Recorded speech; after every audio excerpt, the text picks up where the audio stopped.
Revenge films. The name's Sean Kelly. I used to live in Tokyo, but I moved to a house in the countryside for work.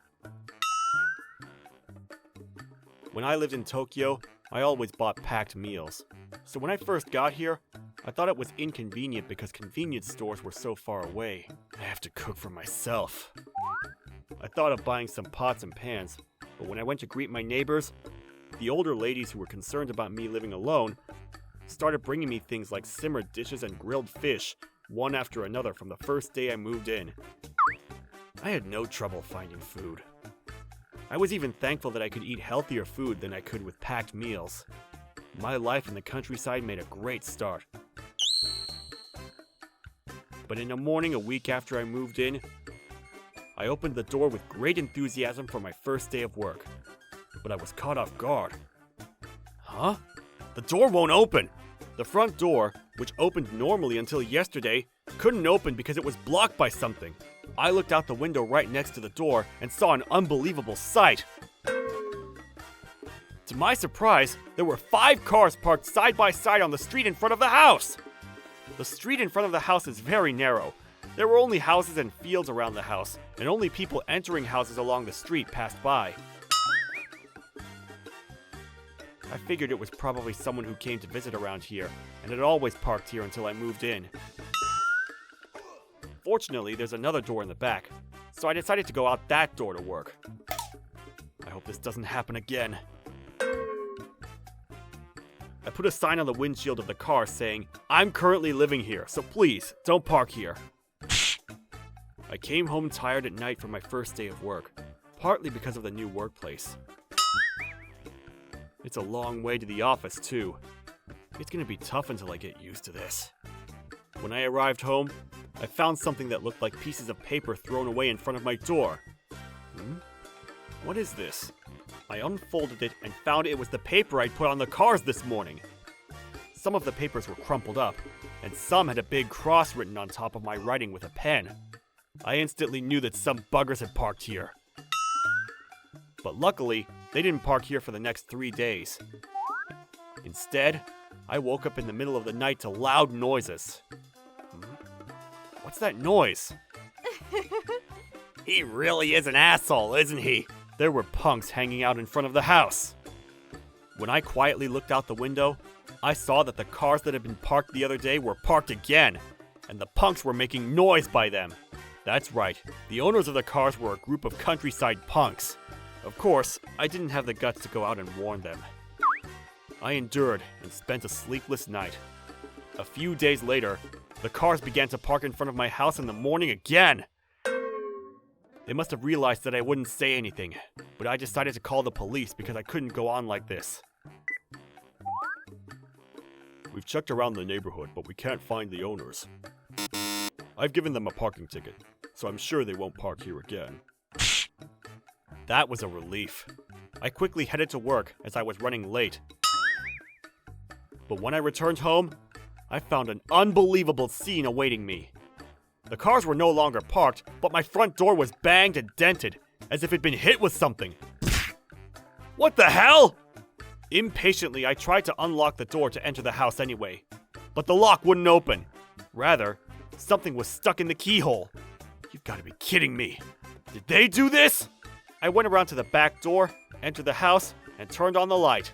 I heated up the food I'd received the day before in the microwave for dinner. That's when it happened. The sound of a violent knocking on the door and a barrage of intercom calls echoed through the house. I changed my clothes and went out in fear. And there they were, the stupid-looking punk guys and punk girls I'd seen through the window before.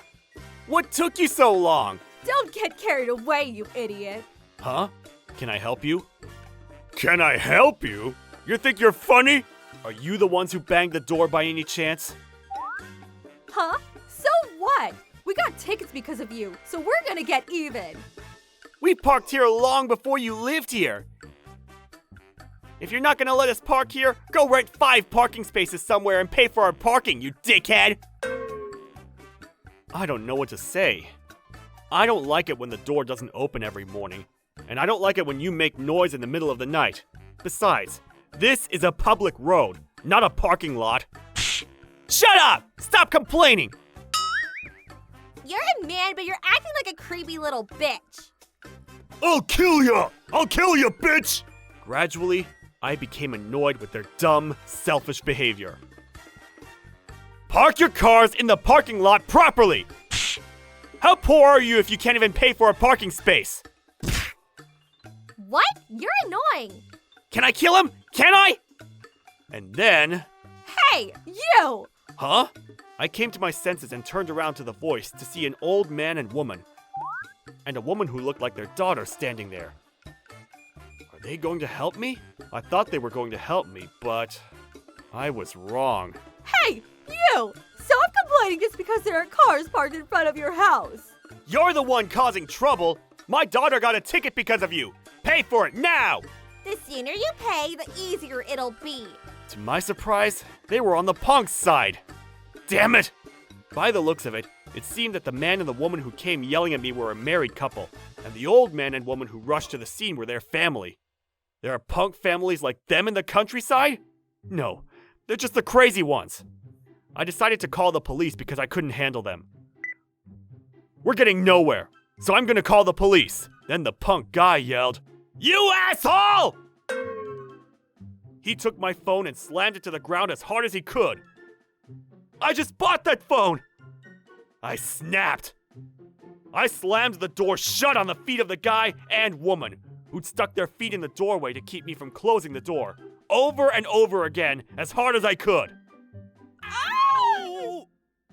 I locked the door when their feet moved away from the door. Their feet were probably broken. The man and woman's screams didn't stop for some time. But that seemed to have added more fuel to the fire. They smashed my window and started throwing stones into the house one after another. I immediately rushed upstairs, gasped for breath, and wondered what to do. I had no phone and couldn't call the police. Then I heard a voice from a window next to me. Sean, I've called the police. I'm sure they'll be here soon. Thank you so much! Apparently the neighbor who'd heard the unusual commotion had called the police. Then, thinking to keep the punks here until the police arrived, I threw a stone back at the old man into his body. Ah! Ow! Damn! You! I never could have guessed I'd be having a stone throwing contest at my age. About 5 minutes later, the police arrived. The punks ran away in all directions, but they were caught immediately as I'd injured them. Soon after that, 2 police officers entered the house and interviewed me. They took pictures of all the damage in the house, including my phone, as evidence. Looking at the door again, I found it'd been hit with a metal bat or an iron pipe. I shuddered to think that I could have seriously been killed if I fought them head-on. Sometime later, they were obligated to pay me a total of 300,000 yen in damages. But they all disappeared and never paid me. The damage was big, but in return, my neighbors were very grateful. They were a family of punks who did whatever they wanted here.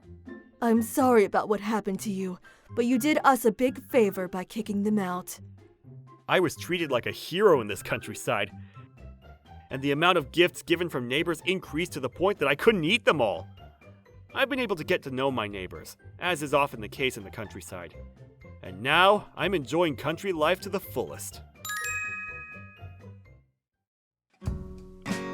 How was today's video? If you enjoyed it, please subscribe, like, and leave a comment. Stay tuned for more.